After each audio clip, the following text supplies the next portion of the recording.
Welcome back to the channel. We're going to continue working on our 2002 Silverado. Everything's all painted up. Let's get our cab back together and get it back on our frame. So one of the main reasons I pulled this entire cab apart is you have to do a lot of that just to get the heater box out. And we need to get our heater box out. No, not to change the heater core like all the experts tell me I need to do. It's to get all the broken glass that is stuck in this heater box back out of it.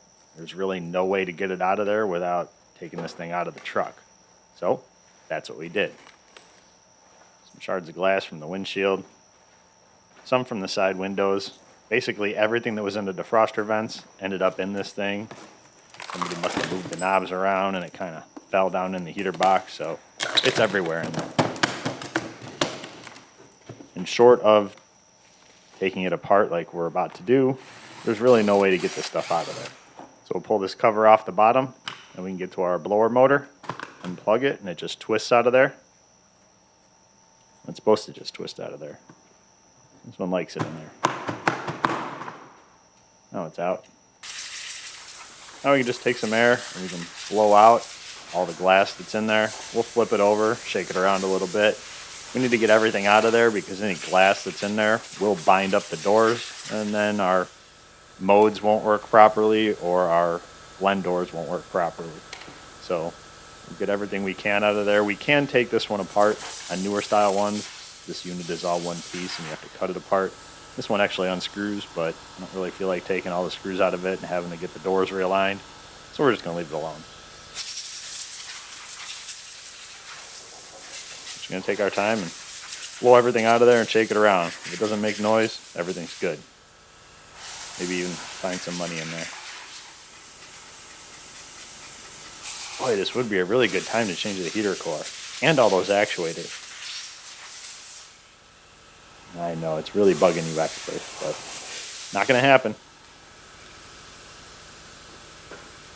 And I'm sorry to disappoint you clean freaks, because this is as close as we're going to get to cleaning this thing. Just blowing all the stuff out of it. I'm not giving it a bath. So you guys are just going to have to be upset, along with the I would have changed all those parts experts. I'm just disappointing everyone today. I think we're good. I think we got everything out of there. I gave in. I put a new heater core in. I was already here. It made sense. It was only like 40 bucks. Made in China. So this one probably leaks. The original one didn't. We'll slide it down in there. And we'll put our little cap back on there. Knock some of the glass off of it. We'll slide the little gasket over our tubes. This just keeps water from getting in behind it when it's up against the firewall. And we can put our two screws in there. Put our blower motor back in. Drop it into the slot. And twist it to lock it in. These trucks are easy to work on. And plug it back in. Throw our cover back on the bottom. Screw it all in there. We had to turn down the torque settings on our electric torque wrench there. We don't want to strip those out, they just go into plastic. Now we can throw our sound deadener on the firewall. Get a little help from the shadow gnome here. It clips in on the top and has a bunch of little studs that stick out of the firewall that it lines up with. So you got to just kind of get it in there and just start pushing it onto all of its studs, and it'll stay pretty well. So if you thought I was going to paint this white, you couldn't be more wrong. And there was a reason I decided to paint it black. I'll tell you a little bit later why. And it's not because the black covers any other colors much easier than a lighter color, because now that we have base coat, clear coat, with the exception of a few colors that are very transparent, all of our base coats will cover whatever's underneath just the same. It's not a big deal. There are a couple silvers and reds that are very transparent, and it would really suck to have to cover up a color with that. And I would not choose one of those colors. Now we can throw in our parking brake assembly. I was informed this is a parking brake and not an emergency brake, like I referred to it before, because if you're using this as an emergency brake and your brakes go out, the expert told me I would die. And living in the land of corruption and rust, I've had more than a few brake lines blow out, and I've had to use the emergency brake to stop, and I've only died like half the time. So I think he was wrong there. Now we can put our raggedy old insulation up on our firewall here. I don't have a new one, sorry, freaks. I know you guys like new parts, but we're on a budget here. Everyone's telling me this truck isn't worth fixing anyway, so we're not buying a new insulation. We'll route our hood cable in here. Our handle was broken. We sent the Shadow Gnome on a adventure, and he got one off of our parts truck in Scott's GM Truck Emporium. We'll pull the grommet through the firewall, then we'll clip it into the little bracket on the bottom of the footwell, and put our bolt in. Make sure it works. Then we can put our pedal assembly in. Slide it up in the firewall. We'll put that one random bolt that's up in the top in. Then we'll head on outside. We'll put our brake booster in. And that'll hold our pedal assembly in as well.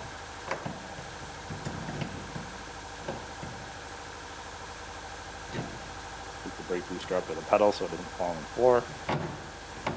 And then we'll put our nuts on the brake booster and tighten up that one random bolt. We can attach our brake booster for the last time. Put on our brake light switch at the same time.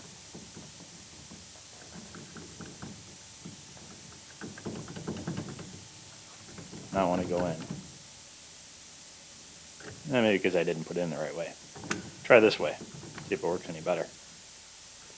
Oh, look at that. Put our clip in. Face it down so it has a smaller chance of falling out of there, and we'll lose our brakes and we'll have to use the parking brake to stop, and then we'll die.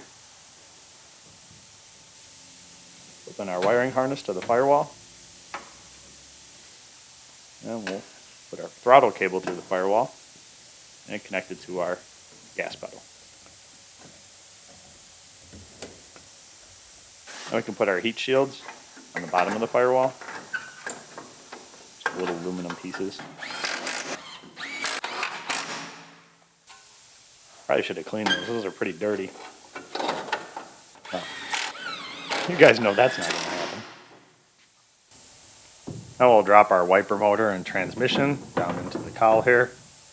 I guess it would be our wiper drivetrain. We'll put our bolts in there.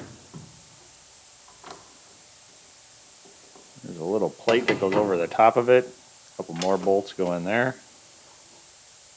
At least they made that plate removable to make this job much easier. That engineer also got fired.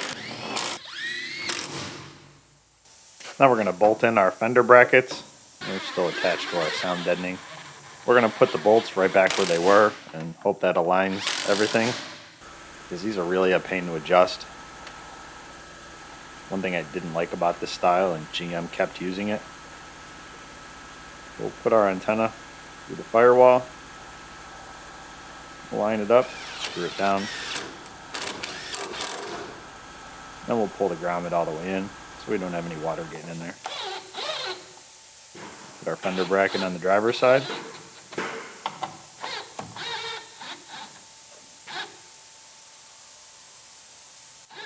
Back in the same spot. Hope it works. That's the same fender, so it should line up. Now we can throw our heater box in with our brand new heater core and old actuators. Just line it up. There's a couple studs on the back of it and an alignment pin. Just gently push it in there.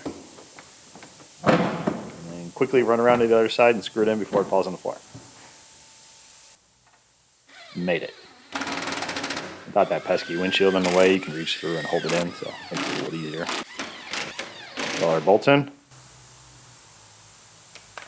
And then we'll put our little boot on for our drain tube. Now we can throw our headliner in. Believe it or not, this headliner did not need to be redone. This is out of the parts truck. Everything was in decent shape. It wasn't falling down. See if it'll stay that way. We'll put our grab handle in and just push the little tabs in. That'll hold it up. And our little clothing hooks on the back. Get those lined up. Actually, put a wire through here for our third brake light. Line up that hook. Push the cover back on and it'll lock it in. Just use the belt molding installation tool if you don't have a floating hook installation tool. There's a little magnet on the driver's side since he doesn't get a grab handle. Push our wiring harness in and then connect it. Nice and easy now when there's no dash in the way. Stick our magnet up there. Just glued it back on, so I'm hoping it stays. There we let go. Okay, it stayed. So now we got the shadow gnome and the roaming gnome, and we're gonna put the dash in. Hand it through, and we'll set it down, and I'll start running the wiring harness through the firewall. I didn't think the shadow gnome was quite ready to handle that by himself, so. Feed the wiring harness through. Probably the worst part about installing the dash.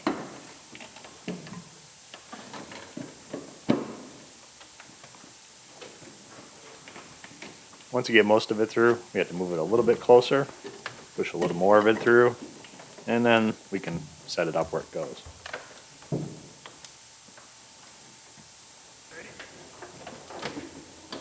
We're ready to go in there. Put the wiring harness through as we push it up there. Get it all lined up. And we can hold it in place. Well, I put a couple bolts in it. And we'll bolt it all in. And we'll run the bolts across the top and the front. Much easier without that windshield. Plug in our heater box. And our cab is ready to go back on our frame. Well, it's assembled enough. Everything on the firewall that we need to get to with the engine out of the way, we did. We can assemble the rest of it at any point. It won't make any difference. We'll plug our wiring harnesses in. We'll bend our AC line down back where it belongs. Just bent it out of our way before.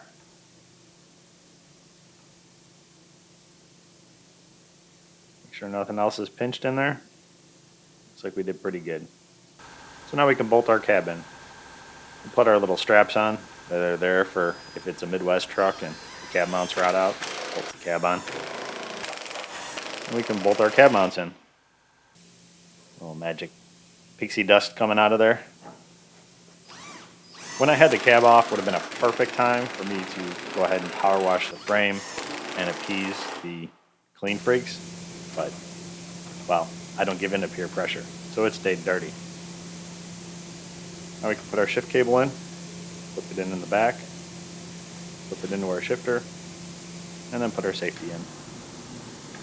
And we can route our parking brake cable through, flip it into the frame.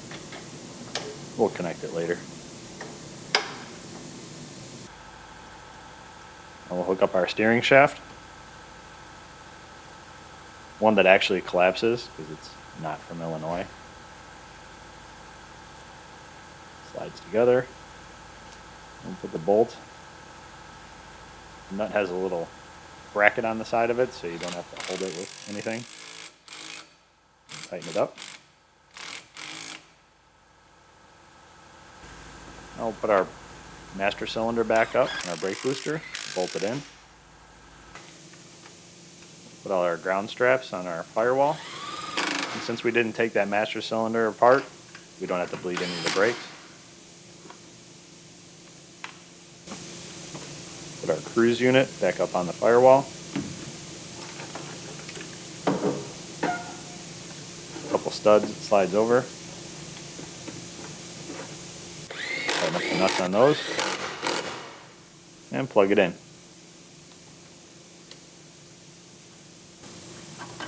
Now we can put our accumulator back up on the firewall. And put our AC line in. Tighten everything down. And we'll plug our heater hoses back in. And we clamped off those heater hoses just so we didn't lose all of our coolant, even though it's leaking out of the water pump anyway. And those clamps are available in my Amazon store if you want to pick them up. Saves a mess. We can bolt this wiring harness and bracket back in the firewall.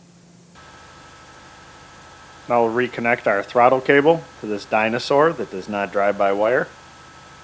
And let me tell you, I'm really going to miss those accelerator pedal position codes. Now we're going to throw our doors back up here. They're not edged out yet, but I want to get them on here so I can get the fenders lined up. And I want to do it when the doors are loaded. That way I get them hanging in the right place and lined up. Even though these just slide down on the pins and probably would be fine anyway, they're already full. Let's just install them now. Then we'll pop them back off, strip them down, hand them over to the painting gnome. We got one done. We're going to throw the other one in. I got tired of lifting by myself, so we got a gnome to help us lift. I guess he's a door gnome now.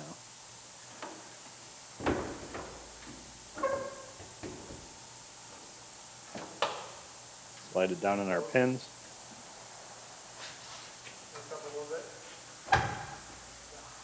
Then we can bolt it in. Run our wiring harness in there just so we don't smash it in the door.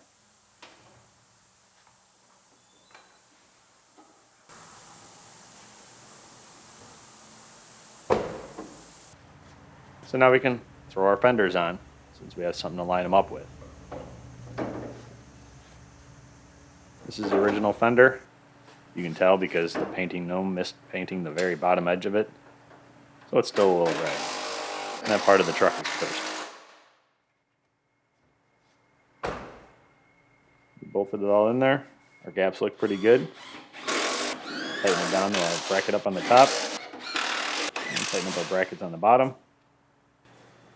And we're off to the passenger side. Now this fender, during my travels, I picked one up in Texas. It's rust free. It is an aftermarket fender, but it'll work. It was cheap. Bolt it in and see how bad it lines up, because like I said, it's an aftermarket fender. We'll put our brackets in the back, bolt it to the firewall.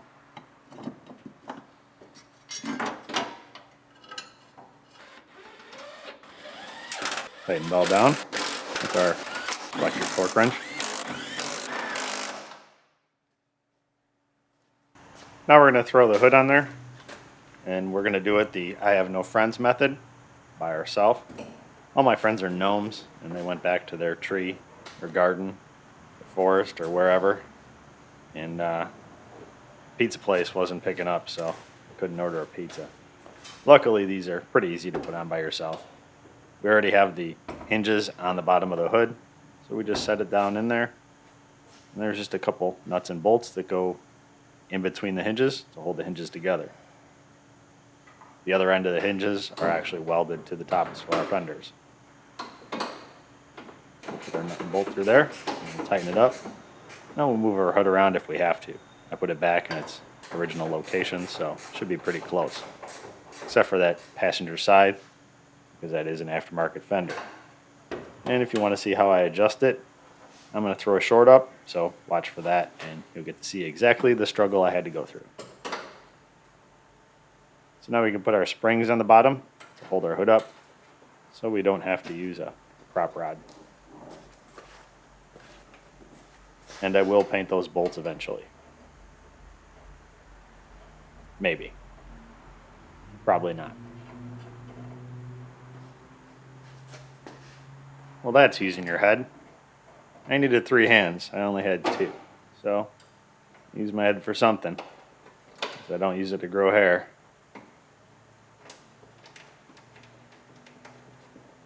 Once we get our nut and bolt in there, well, our hood will stay up by itself.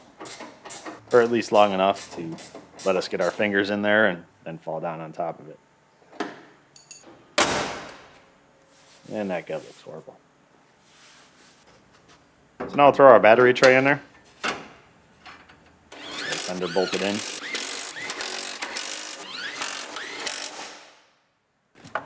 And we'll put our fuse box back in.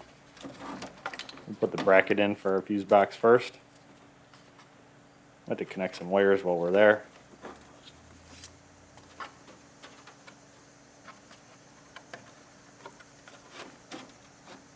Lined up. Bolt it up to our fender.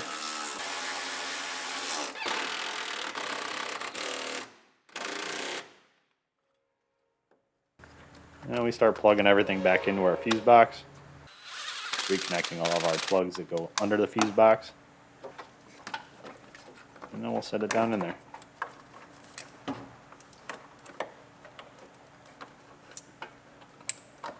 couple of wires don't want to play nice. Hopefully I get them all. Otherwise I'm going to wonder why stuff doesn't work.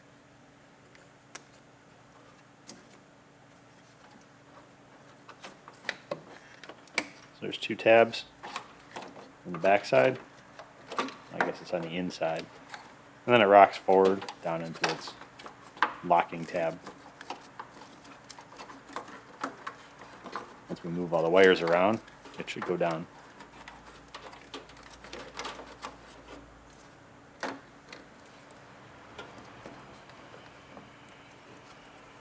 Now we can bolt down all of our power wires on their respective lugs and slide the cover over the top.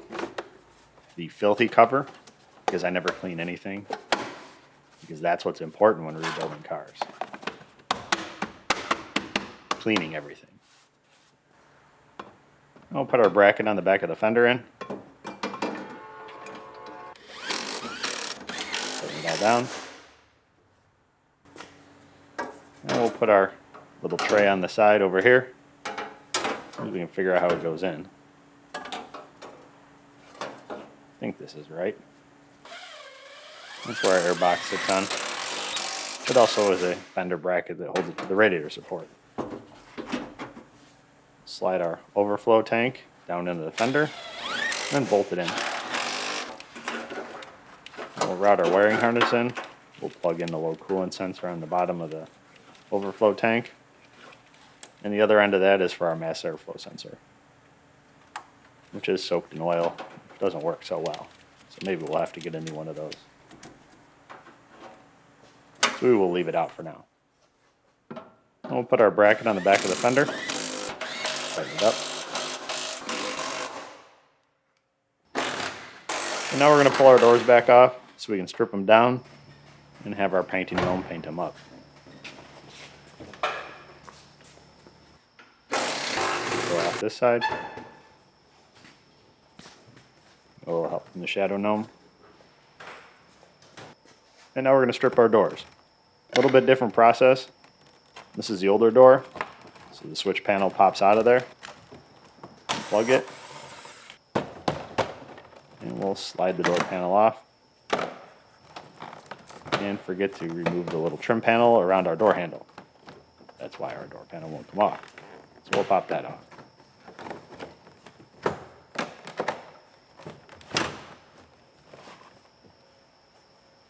I'm going to pull our water barrier off. Someone's been here before. It's not supposed to have that green tape on there. You can be sure it's to replace a regulator, because GM couldn't make a good regulator from 99 to about 2005 to save their lives. We also got a free aftermarket speaker there, bonus. Put the door handle off. We can slide the water barrier over it. Try not to destroy the water barrier.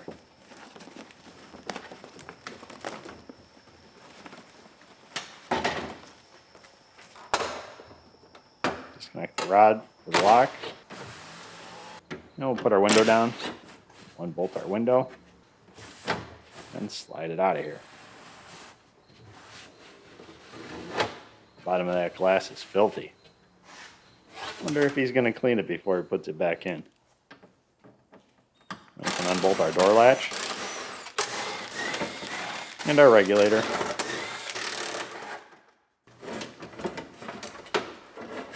Slide the regulator out. If you're quiet, you can hear it breaking. And we'll pull our door latch assembly out of here. There's still a couple plugs on it I left plugged in. It's easier once you get it out of there to unplug. We'll unbolt our door handle. Throw that in the floor. It's broken. And I'll pull our lock assembly out. Get those other plugs. Now we can pull the wiring harness out. Just squeeze the clips. Make sure we don't damage this wiring harness before we throw it in the garbage.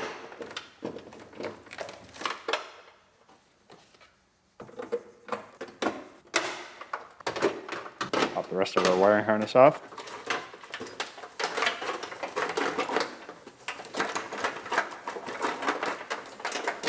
This harness is actually different than our truck harness.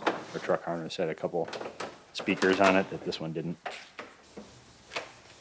Pull our belt molding off. We can not break the little tab at the end. It really doesn't want to come out of there. And we saved the tab. Now we're going to pull this little cap off the back and toss it in the pile. We don't need it, it's for extended cabs. And our truck clearly is not. So now we're going to pull our other door apart. You can see the difference. This is a newer style door. There's a screw in the back and a push pin in the front. And the switches do not come out. That's why you see them broken a lot, because everyone tries to pry them out because they're used to the old style. But on these, that's actually a door module. So slide the door panel off. Then we can unplug the switches. There's no screws behind it like there was in the old style. The plugs are really not friendly, so it's easier to take them off of there. Then you take that switch assembly out, you plug it in, and then it snaps back in when you're putting it back together.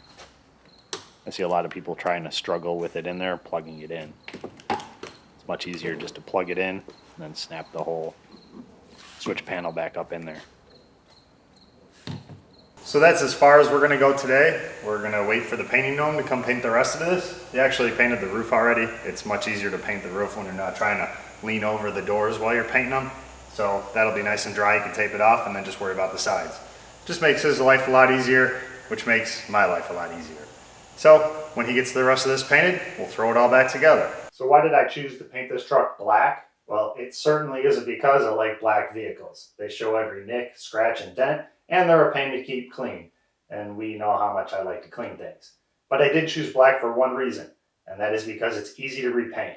Now, we painted this truck in stages. We painted the roof one time, the outside of the cab, and then we're going to paint the bed at another time. If that were a color like a metallic or even a white, and you're painting it all at different times, you have a chance of it not matching. So this way, I can paint it all in different stages, and everything will match no problem. Now, why am I worried about the color matching, in addition to painting it in stages? Well, that's because of the reason I bought this truck. I bought this truck originally because I was looking at a property with a small lot, and I needed a plow truck. I have a plow that fits on this truck, so it's a nice small truck. It makes sense to throw the plow on there, and I have a nice plow for the winter time. However, the deal fell through, and I'm no longer buying that property. So now I can put the truck up for sale. Now, if you know about plow trucks, you've ever plowed, things happen. You back into stuff because it's 2 o'clock in the morning, you're not paying attention, or you're pushing snow and you hit a patch of ice and slide into something. It happens all the time, so I want to be able to change just whatever panel's damaged, repaint it black, throw it on, be done with it. So, lucky for me, I picked a truck that's impossible to find. A regular cab, short bed, four-wheel drive truck in Illinois is difficult to find. Finding one that's rust-free is impossible. So this truck is worth a lot more than people think, and the miles don't matter. Now, I will be selling this truck eventually, but for right now, I need to get on to some other jobs, so we're going to put it off to the side. We'll come back to it in a little bit. So for everybody that likes closure, well, you're going to be miserable as well, along with the clean freaks and the I would have changed that part freaks. So, sorry, I'm just disappointing everybody today. Thanks for watching, and I'll see you soon with more disappointment. I don't ever slow up, no I don't take sh- I got no love for the fakeness. If you wanna play tough,